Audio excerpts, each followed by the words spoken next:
Hello everyone, welcome to iExamB. My name is Anshul Malik and I am your reasoning mentor. Student, as you all know कि IBPS AFO की vacancy already pipeline में है और इसी चीज़ को ध्यान में रखते हुए जो हमने एनालिटिकल रीजनिंग की सीरीज स्टार्ट की थी उसका आज पार्ट 5 का डिस्कशन होगा जहां पर हम स्टेटमेंट एंड आर्ग्यूमेंट को डिस्कस करेंगे। तो चलिए स्टार्ट करते हैं।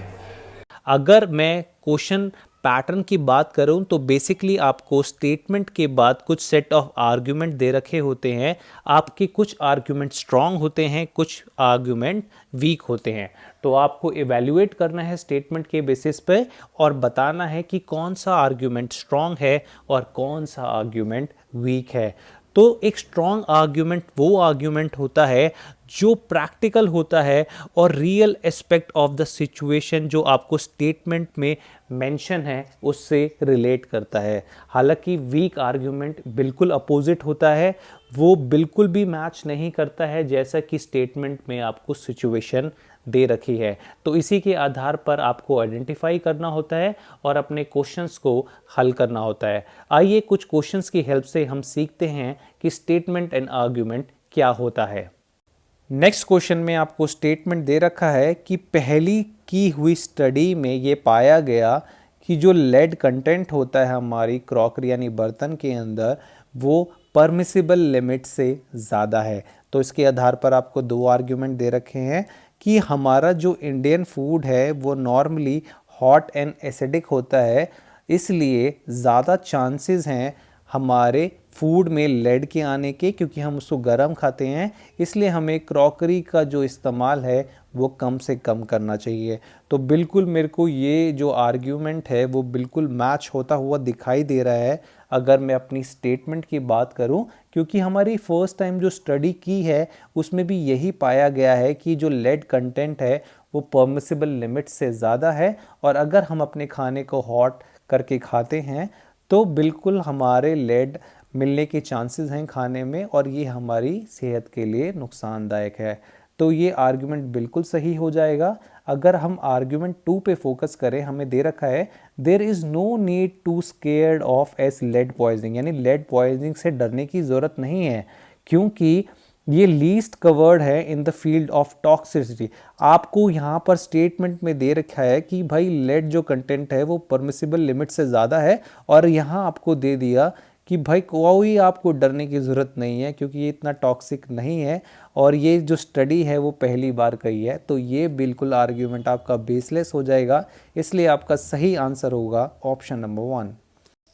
नेक्स्ट क्वेश्चन में आपको स्टेटमेंट दे रखा है और उसमें दे रखा है कि the installation of energy efficient pump set should be mandatory for both domestic and commercial purposes, यानी घरेलू और व्यावसायिक पर्पसेस के लिए एनर्जी एफिशिएंट पंप सेट्स का लगाना मैंडेटरी है। तो इसके आधार पर आपको दो यहाँ पर आर्ग्यूमेंट दे रखे हैं। पहला आपका आर्ग्यूमेंट है कि ऐसा इंस्टॉल करने से एनर्जी जो है वो सेफ होगी और लगभग 30% के आसपास ऊर्जा बचेगी। और दूसरे आर्ग्यूमेंट में आपको दे रखा है कि जो ओल्ड इरिगेशन पंप सेट हैं जिनकी कॉस्ट इतने से 20 से 25 हज़ार के बीच में थी, उसके अगेंस्ट जो नए पंप सेट की कीमत है वो 35 से 40 हज़ार है। तो ये तो बेसलेस है दोस्तों। अगर मैं आर्ग्यूमेंट 2 की बात करूं, स्टेटमेंट से बिल्कुल भी मैच नहीं खा रहा है।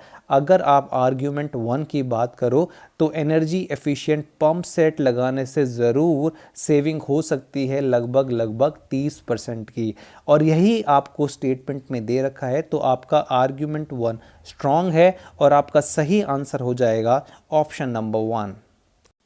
तो पहला स्टेटमेंट हम पढ़ते हैं, उसमें आपको दे रखा है क्या इंजीनियरिंग कोर्सेज की फीस 10% से बढ़ाई जानी चाहिए। आपको यहाँ पर दो आर्ग्यूमेंट दे रखे हैं। पहले में दे रखा है yes the fees should be increase, यानी फीस बढ़ा देनी चाहिए as it would be beneficial for the engineering college. दूसरे आर्ग्यूमेंट में आपको दे रखा है no the fees should not be increase as it would be disadvantage to the children. Fees बिल्कुल नहीं बढ़ानी चाहिए, क्योंकि अगर आप फीस बढ़ा दोगे तो वो डिसएडवांटेज होगा उन चिल्ड्रन के लिए जो लो इनकम फैमिली से बिलोंग करते हैं, और उनके लिए इंजीनियरिंग कोर्सेज करना मुश्किल हो जाएगा। तो अगर आप प्रैक्टिकल सिचुएशन देखोगे तो आप क्या आंसर दोगे? बिल्कुल नहीं बढ़ानी चाहिए। अगर आप स्टूडेंट के पर्सपेक्टिव से सोचो, क्या बढ़ानी चाहिए? नहीं बढ़ानी चाहिए। तो जो आपका आर्ग्यूमेंट सेकंड है वो फॉलो करेगा, और आर्ग्यूमेंट फर्स्ट है वो फॉलो नहीं करेगा। Therefore your option number 2 is correct. Second question में आपको दे रखा है, should the department of primary and secondary education urge the school management to monitor the social media accounts of the student। क्या department of primary and secondary education को ऐसी विनती करनी चाहिए स्कूल मैनेजमेंट से कि वो मॉनिटर करे बच्चों के सोशल मीडिया अकाउंट के? तो यहाँ पर आपको दो आर्ग्यूमेंट दे रखे हैं। पहले में दे रखा है नो, दूसरे में दे रखा है येस, और साथ साथ आपको कुछ रीज़न भी दे रखे हैं। आइए उन पे भी नज़र डाल लेते हैं। पहले में क्या दे रखा है? No, the school should not be mandated to monitor the social media account. बिल्कुल, स्टूडेंट्स की अपनी पर्सनल लाइफ है, तो स्कूल वालों के पास ऐसा कोई भी हक नहीं है कि वो सोशल मीडिया अकाउंट्स बच्चों के एक्सेस कर सके। हालांकि student should be strictly denied access to social media. अगर स्कूल प्रीमिसेस के अंदर आप उनको डिनाई कर सकते हैं तो वो आप काम ज़रूर कर सकते हैं। Therefore your argument 1 is strong. And हम आर्ग्यूमेंट नंबर 2 पर भी नज़र डालते हैं। दूसरे में लिखा हुआ है yes, monitoring of social media account of student is must to ensure the harmful effects of social media. अगर हार्मफुल इफ़ेक्ट हैं सोशल मीडिया के तो वो बच्चों के अकाउंट मॉनिटर करने से थोड़ा ना ख़त्म हो जाएंगे। तो ये आर्ग्यूमेंट आपका बिल्कुल वीक है।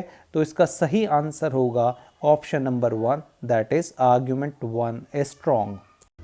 नेक्स्ट क्वेश्चन में आपको स्टेटमेंट में दे रखा है कि 50 से अधिक मान्यता प्राप्त सामाजिक स्वास्थ्य कार्यकर्ताओं ने नगर पालिका से उन्हें आईडी कार्ड प्रदान करने का अनुरोध किया। तो पहला आर्गुमेंट आपको दे रखा है कि जो सोशल हेल्थ एक्टिविस्ट हैं, जो वॉलेंट्री और अडॉक बेसिस पे काम करते हैं, उनको आईडी कार्ड प्रोवाइड करना is not a feasible option. तो ये आर्गुमेंट बिल्कुल बेसलेस है। क्यों फीजिबल ऑप्शन नहीं है? आप प्रोवाइड कर सकते हैं, तो आप इसको काट सकते हैं और बोल सकते हैं कि ये आर्ग्यूमेंट वीक है। सेकंड आर्ग्यूमेंट पे आप फोकस करें। यहाँ पर लिखा हुआ है कि व्हेन सोशल हेल्थ एक्टिविस्ट जब विजिट करते हैं इम्यूनाइजेशन या काम करने के लिए लोगों के घरों पे, अगर उनके पास आईडी कार्ड होगा तो उनको क्रेडिबिलिटी मिलेगी। तो बिल्कुल आपको यहाँ पर उन्होंने आईडी कार्ड के लिए ही रिक्वेस्ट किया है, क्योंकि अगर वो किसी के घर जाते हैं तो वो क्रेडिबल आई कार्ड अगर कैरी करेंगे तो उनके लिए बहुत आसान होगा और लोगों को एक्सेप्ट करना भी आसान होगा। तो ये आर्ग्यूमेंट स्ट्रॉन्ग है। Therefore option number 2 is correct. तो नेक्स्ट क्वेश्चन में आपको स्टेटमेंट दे रखी है कि should there be a complete ban on extra curricular activities in college. क्या कॉलेज में एक्स्ट्रा करिकुलर एक्टिविटीज़ पर पूर्ण प्रतिबंध लगा देना चाहिए? तो पहला आपको आर्ग्यूमेंट दे रखा है no, there is nothing wrong in participating in extra curricular activities. अगर आप इस आर्ग्यूमेंट पे फोकस करें तो ये बिल्कुल एक वीक आर्ग्यूमेंट है, क्योंकि यहाँ पर आपको प्रॉपर रीज़न नहीं दे रखा। ऐसा ये कोई रीज़न नहीं है, एक जनरल स्टेटमेंट है कि there is nothing wrong in participating. अगर आप आर्ग्यूमेंट 2 पे ध्यान से नज़र डालें तो उसमें दे रखा है प्रॉपर रीज़न आपको। Yes, students are giving their more time to extra curricular activities, therefore college ऐसा सोच रहा है कि should there be a complete ban on extra curricular activities in college और नॉट। तो ये आपका आर्ग्यूमेंट स्ट्रॉन्ग हो जाएगा और आपका सही आंसर होगा ऑप्शन नंबर 2। नेक्स्ट क्वेश्चन में आपको स्टेटमेंट में दे रखा है कि is reservation for women in lower house of parliament of India, Lok Sabha and in all legislative assemblies justified. यानी भारत की संसद के निचले सदन लोकसभा और सभी राज्य विधानसभाओं में महिलाओं के लिए क्या आरक्षण उचित है? तो इसके आधार पर आपको दो आर्ग्यूमेंट दे रखे हैं। पहला दे रखा है yes, this is the only step to increase the women participation. राजनीति में महिलाओं की भागीदारी को बढ़ाने के लिए ये एकमात्र कदम है। तो ये एकमात्र बिल्कुल नहीं है, और भी बहुत सारे स्टेप्स हैं जो लिए जा सकते हैं। तो आपका जो आर्ग्यूमेंट नंबर 1 है वो स्ट्रॉन्ग नहीं है। दूसरा आपको दे रखा है no reservation for women would lead to the election of proxies for husband, brother, relatives. तो आपको दे रखा है नहीं, महिलाओं के लिए आरक्षण निर्वाचित होने वाली महिलाओं उम्मीदवारों के पति, भाई और रिश्तेदार के लिए प्रॉक्सी का चुनाव करने के लिए बढ़ावा देगा। तो ये बिल्कुल प्रॉपर रीजनिंग के साथ आपको यहाँ पर ये आर्ग्यूमेंट पेश किया गया है। Therefore your argument number 2 is strong and hence option number 2 यानी argument number 2 follows is correct. तो नेक्स्ट क्वेश्चन में आपको स्टेटमेंट दे रखा है कि should national anthem be played before the movies in the cinema theatre. क्या थिएटर में film शुरू होने से पहले राष्ट्रीय गान होना चाहिए? तो पहले आर्ग्यूमेंट में आपको दे रखा है yes, this is the only way to show your love for motherland. तो ये ओनली जो वर्ड आ गया, तो आपको भी पता है कि ये ओनली वे तो नहीं है लव दिखाने के लिए अपनी मातृभूमि के लिए। तो ये आर्ग्यूमेंट आपका बेसलेस हो जाएगा, यानी गलत हो जाएगा।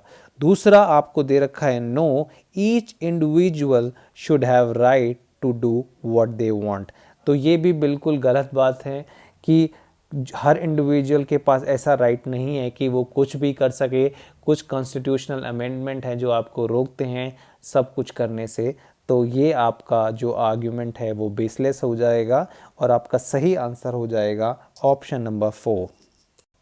नेक्स्ट क्वेश्चन में आपको दे रखा है कि should India encourage one child policy when our population is increasing day by day. यानी क्या भारत को वन चाइल्ड पॉलिसी को प्रोत्साहित करना चाहिए जब हमारी जनसंख्या दिन प्रतिदिन बढ़ती जा रही है? तो पहला आर्ग्यूमेंट आपको दे रखा है yes, we have to control our population and this is the only way. तो ये बिल्कुल गलत है।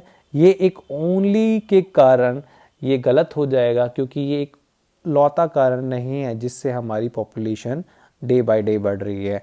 दूसरा क्या है कि no, people are not interested in one child policy.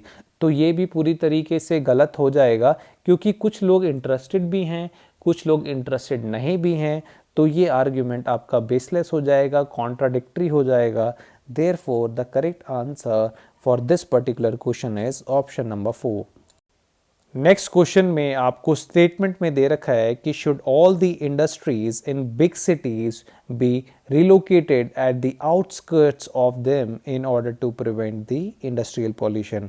क्या औद्योगिक प्रदूषण को रोकने के लिए बड़े शहरों के सभी उद्योगों को बाहरी इलाकों में कर देना चाहिए, शिफ्ट कर देना चाहिए? तो ऐसा आपको स्टेटमेंट में दे रखा है। तो पहला रीज़न दे रखा है no, transfer of industries is going to cost more.